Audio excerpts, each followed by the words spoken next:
It's 5-Minute Finance with Mike Morton, your certified financial planner, and me, Matt Robison, your host, your certifiable host. I am here just to help Mike do what he does best, which is lighten the load.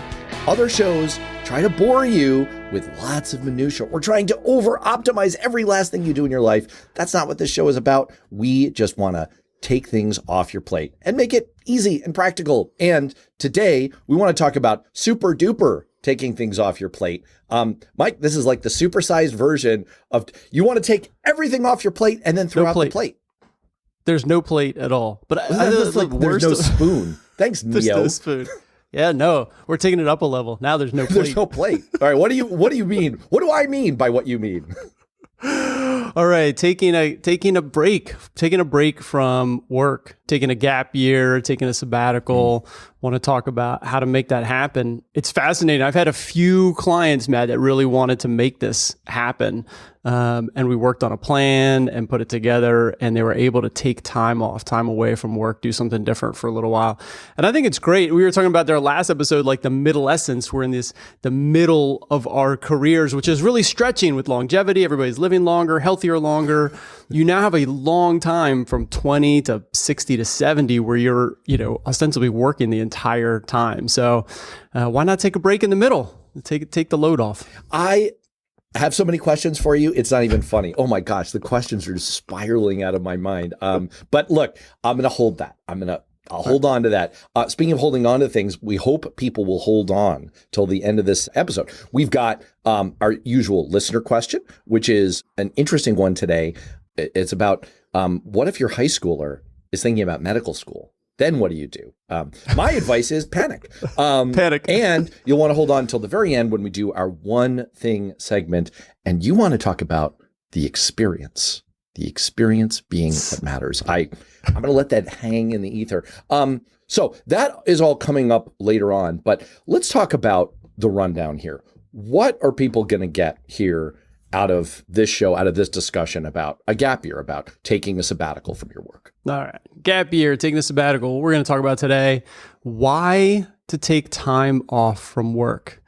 What's important about that? Why to do that? Take time away. What financial questions to ask yourself if you're going to, try to take a few weeks off, a few months off, a whole year. What financial questions should you be asking? Right.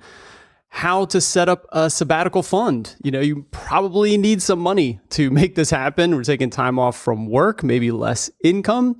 So how are you going to financially make that happen? What's a sabbatical fund? Tax planning, always important. Everything we talk about has a tax implication. Especially one thing people don't think about, Matt, is everybody thinks about high income. Oh my gosh, I got a big bonus this year, or a book signing, or something that had like extra income. What can I do to try to pay less tax? But people don't think about the flip side. What if you have a low income year? What if you take a gap year and you have very low income? There's a lot of things to take advantage of if you have low income as well. What else to look for? A couple other gotchas, things to think about. And then finally, the emotional side. Right? This is a big deal, taking time away or time off. So we'll talk a little bit about how to deal with that, how to actually make it happen. All right. That is a great preview of everything coming up in this How to Take a Gap Year. That should be the title here. How to Take a Gap Year. All right. Right. I want to start off with kind of a very high level question. Dude, is this a thing? Are people doing a lot of this? Yeah. People are doing a lot of it. Like I mentioned, I have a few clients that have approached me, wanted to do this, and then made it happen. They've taken the time. And so I think it's definitely a thing. I was saying that, there's a long time, much longer now. It used to be you had to work and then you'd get done by your early 60s because you were on the factory line forever and you were literally physically unable to keep working. But now with the modern, work world, longevity, people being healthier longer, younger longer, and doing more white collar work, you can definitely keep stretching it. And I have many clients that expect to work, 60s, 70s. And so why not take a gap year? And you threw a number at me that really took me by surprise in terms of just how prevalent this is. I had no idea. Yeah, man.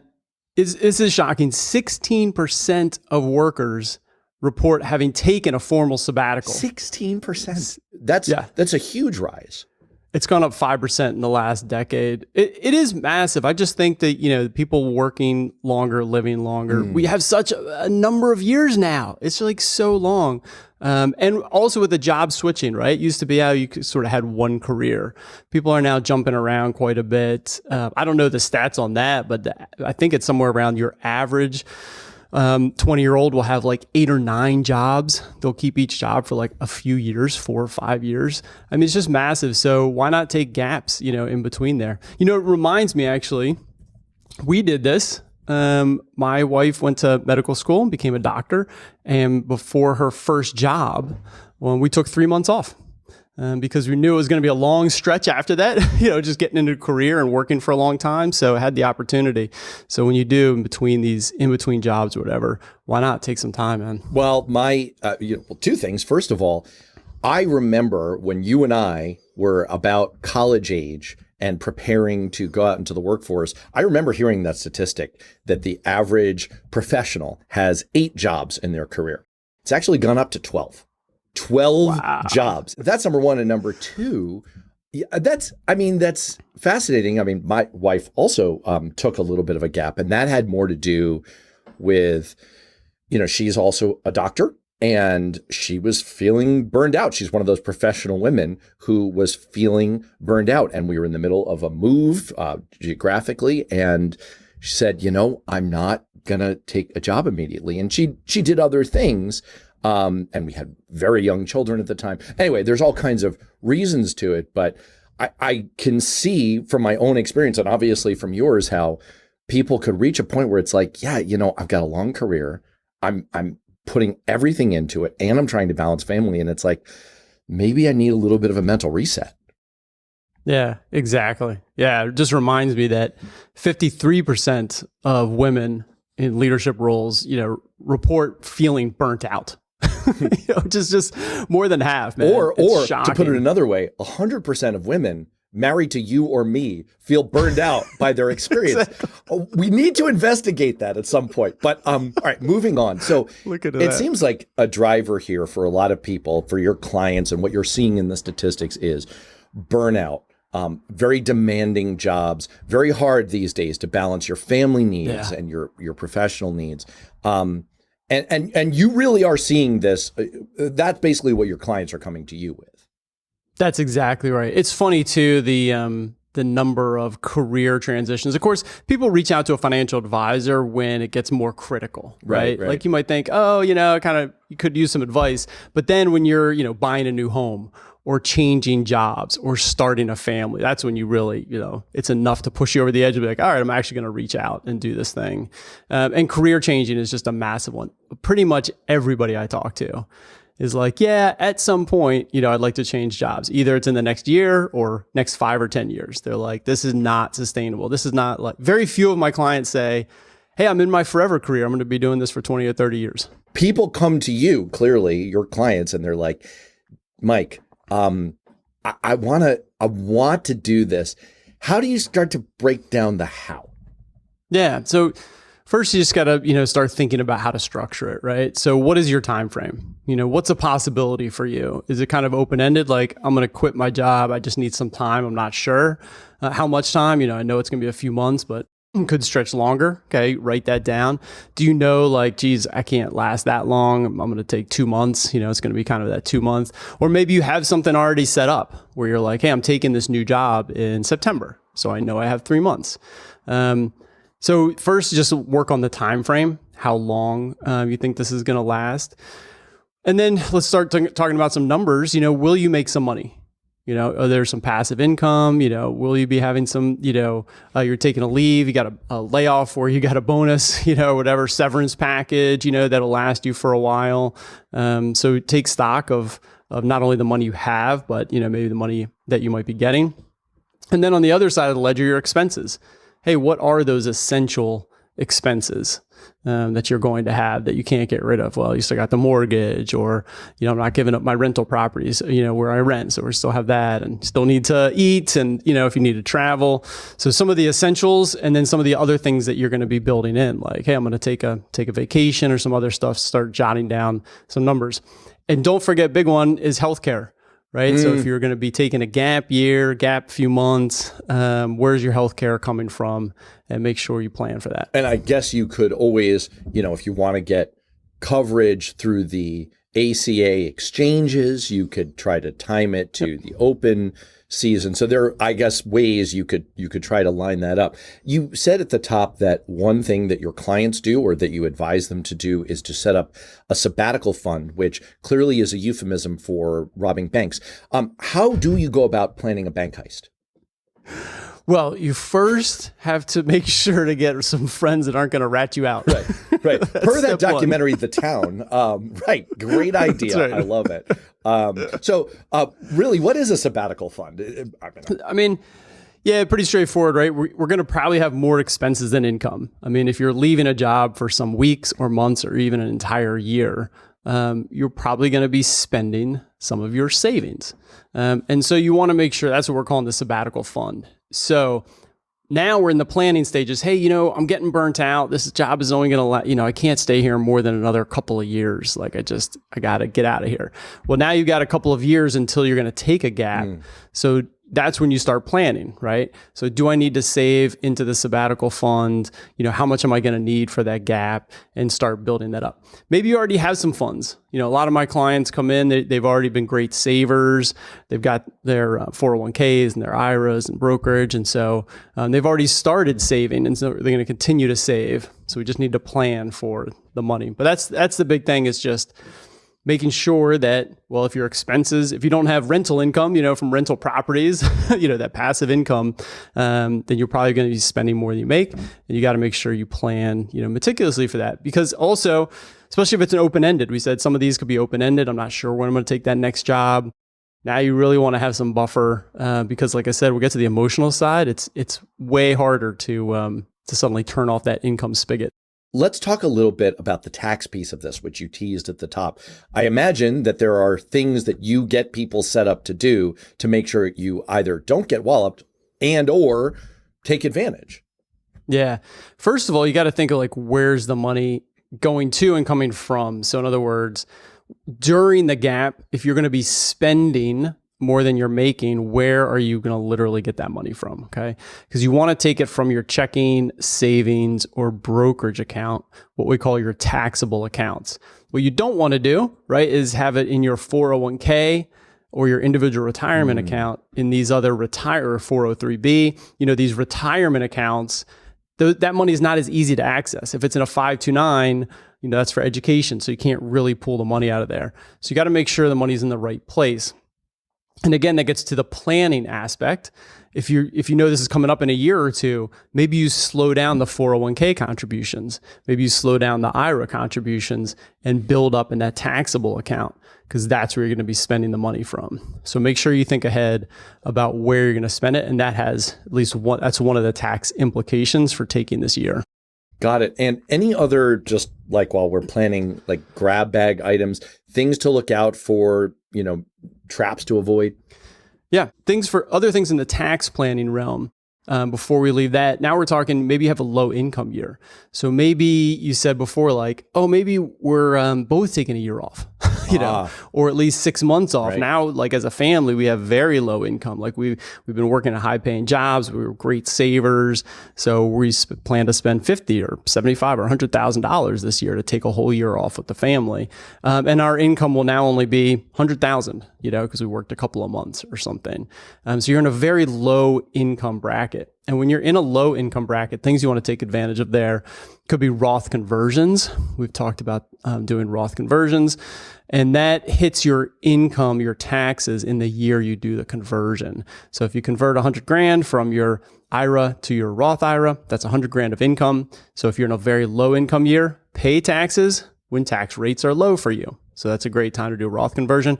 The other is capital gains. You might be in a zero capital gains bracket. So if you've got gains in your taxable account, you could sell those gains and pay zero capital gains tax. So that's something else to look out for. And finally, the ACA, you mentioned that earlier, but the health insurance, you actually get credits. If you're in a low enough bracket, you actually get money back. So just things to be aware of when you're in a low income year, especially if you're looking ahead and can plan. hey, just plan for that. Hey, I think I'm going to be in low income. What could I take advantage of? And start figuring that out. Right. And it sounds like there might be things you might not know that you don't know, little, little That's pieces like, bonuses you might be able to take. So you really, if you're going to think about this, as always with you, it sounds like one of the bottom line takeaways here is plan a little bit. Yeah, you got to plan. And check in.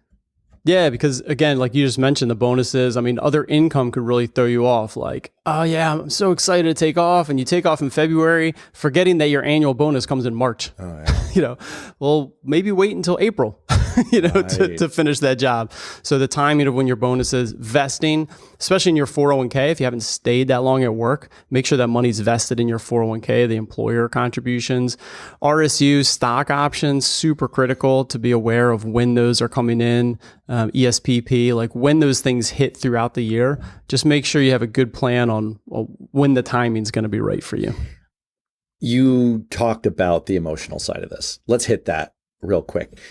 I got some great advice kind of vicariously from my wife, but it could have applied to me when she was considering her pivot year from another very successful professional woman who said, a lot of our self-identity comes from our jobs, from our professions.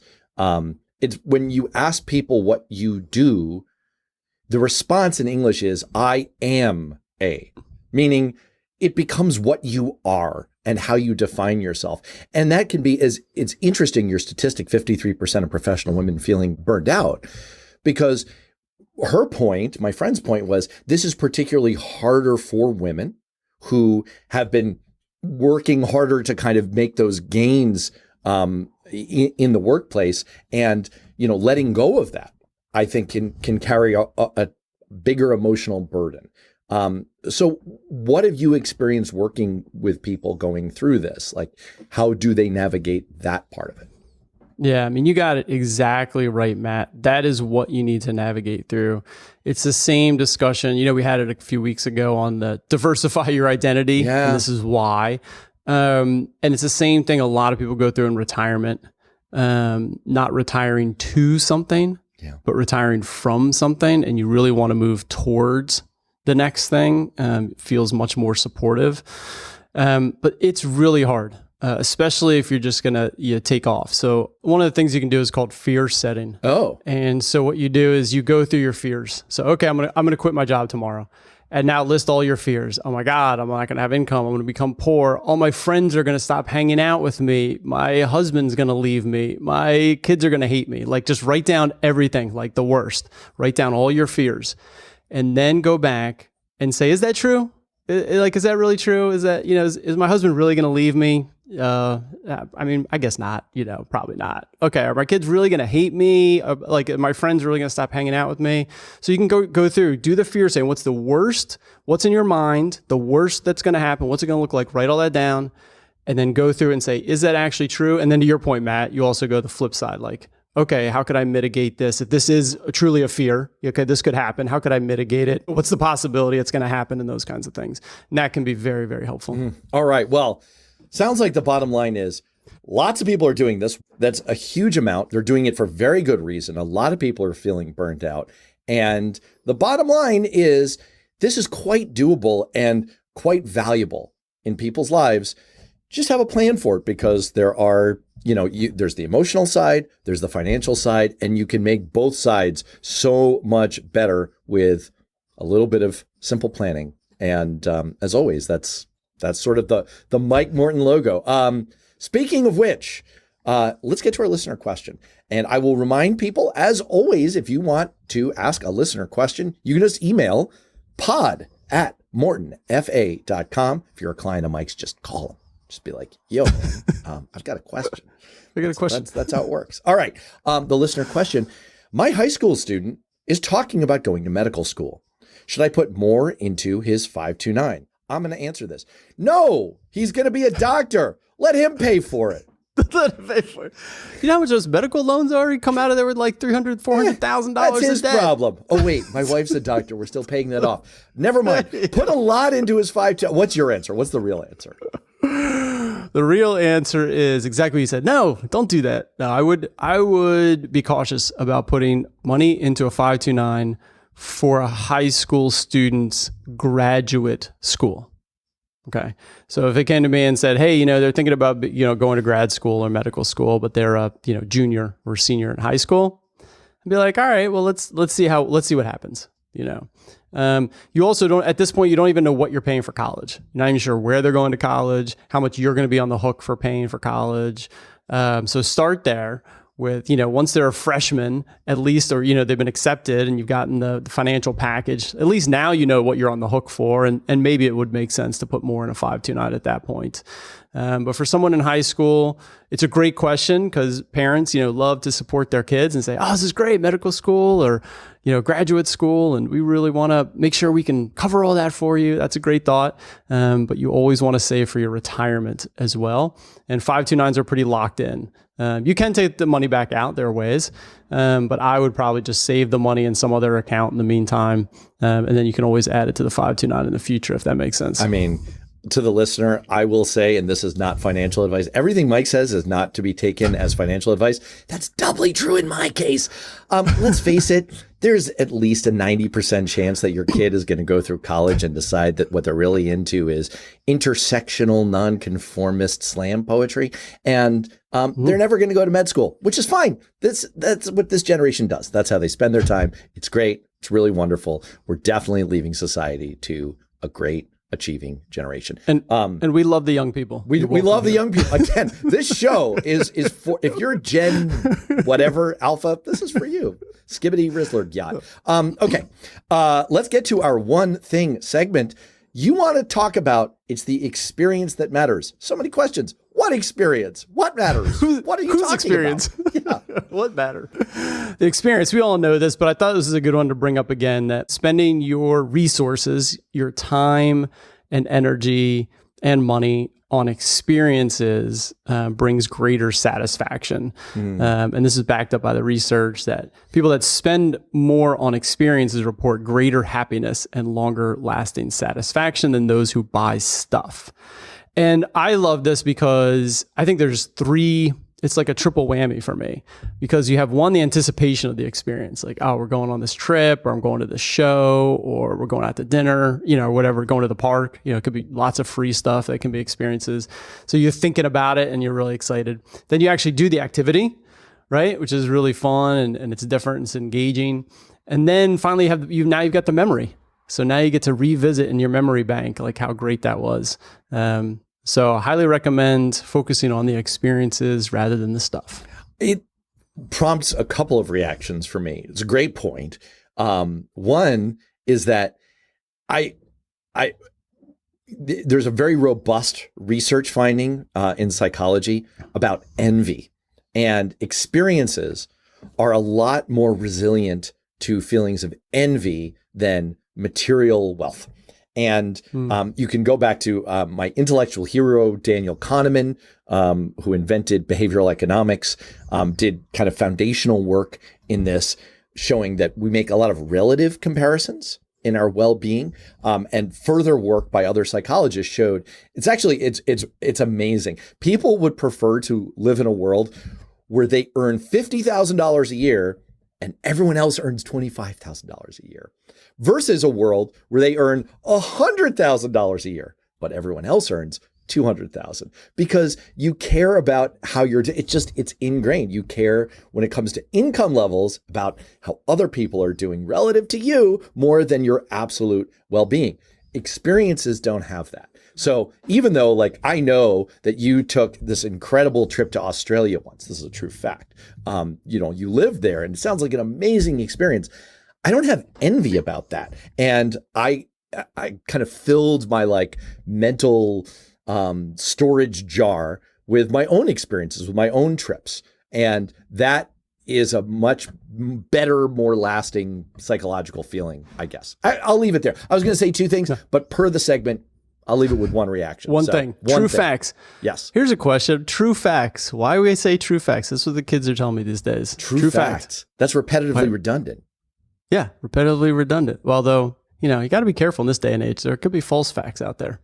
I just, for all of our Gen Alpha listeners, did you hear the brain rot that I seamlessly inserted into, like a couple of minutes ago? It was amazing. It was like 21 Skibbity, Ohio. I mean, like, I am so Gen Alpha. It's incredible. Oh yeah, you totally are. Yeah. All right, listen. Before we get absolutely canceled by anyone under the age of 25, this has been 5 Minute Finance. And if I survive to next time, I will see you next time with Mike Morton. Thanks, Matt. Thanks for joining us on Financial Life Planning. If you like what you heard, please subscribe to and rate the podcast on Apple iTunes or Spotify or wherever you get your podcasts. It makes a massive difference. If you have a comment or question, please email me, mike@mortonfa.com. Until next time, thanks for tuning in. This recording is for informational purposes only and should not be considered for investment advice. Opinions expressed are as of the date of recording. Such opinions are subject to change. I cannot guarantee the accuracy or completeness of the data presented here.